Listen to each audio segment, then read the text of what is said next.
What to expect when your baby is in the NICU? As a new mother, it can be frightening and overwhelming to see your little one in the NICU. Your life may seem like it has turned up and down, and it's normal to feel helpless. As hard as it is, always remember that the doctors and the specialist nurses in the NICU know what they are doing. They know what's best for your baby, and your baby will go back home with you in no time. So as difficult as it can be, try to hold yourself and keep things as normal as possible.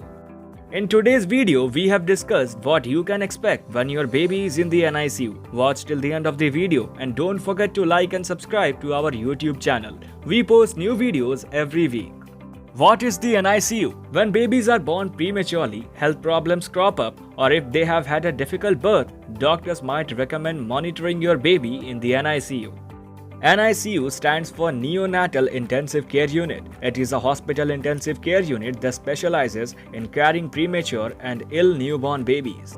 NICUs have specialized doctors and nurses. If your baby is admitted to the NICU, you can rest assured that he or she will get around-the-clock care from the hospital's team of experts. Most babies are taken to the NICU within 24 hours of their birth, and when they will be discharged typically depends on the severity of the health condition. Some babies may only stay for a few hours, while others may stay for weeks. What does an NICU look like? The first time you enter an NICU, it can be overwhelming. At the entrance, you will need to sterilize yourself. Babies in the NICU are prone to catching infections. Therefore, you have to make sure that you are thoroughly disinfected. The lights in the NICU are usually dimmed and it's a quiet environment. You will see tons of medical equipment including incubators, feeding tubes, ventilators, heart rate monitors, etc. All this equipment and technology are there to keep the babies comfortable and give them the care they need.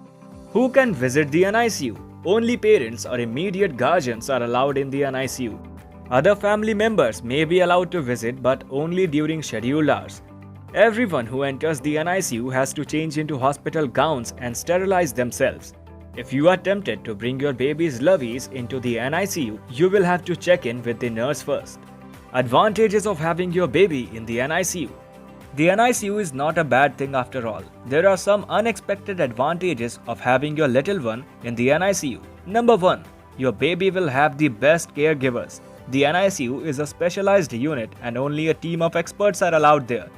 These caregivers are present 24/7 and are available if you have any questions about your baby. Besides, support staff such as dietitians and physical therapists are also involved in the baby's care. Number 2. Your baby will develop an established sleeping and eating routine. Newborns get structured care in the NICU. Because of this rigid routine, it is easy for the baby to adjust to a set eating and sleeping schedule. This will make things easier for both you and your baby once he or she is discharged and ready to go home. Number 3. New moms gain access to additional maternal services. The NICU isn't just a good thing for your baby, it can be great for the new mom too. NICUs have access to a variety of maternal services. There are lactation consultants and other specialists who can guide the mother on how to breastfeed and care for the baby. Thus, as a new mom, you will leave the NICU with intensive knowledge on how to look after your little one. Number 4. Older siblings and family members get time to get used to the baby. Other siblings and other family members are allowed to watch the baby on an NICU monitor. This can help other siblings get used to the baby's presence and minimize the difficulty in adjustment when the newborn baby is discharged. Number 5. Parents get time for recovery and self-care. New parents need to take care of themselves and get enough time and space to recover after the baby's delivery. You will be anxious to meet and reunite with your baby, but remember that you have gone through a major stressful event and you should rest. Newborns in the NICU get special care, so use this time to look after yourself and get ready for the baby. Can you hold your baby? Depending on the baby's condition, you may be allowed to hold your baby, but if the doctors feel that it's too much, you will still be allowed to hold your baby's hand and stroke him or her gently. During times like these, it's best to listen to the doctor's advice. If you found this video helpful, stay tuned to our YouTube channel for more videos on motherhood.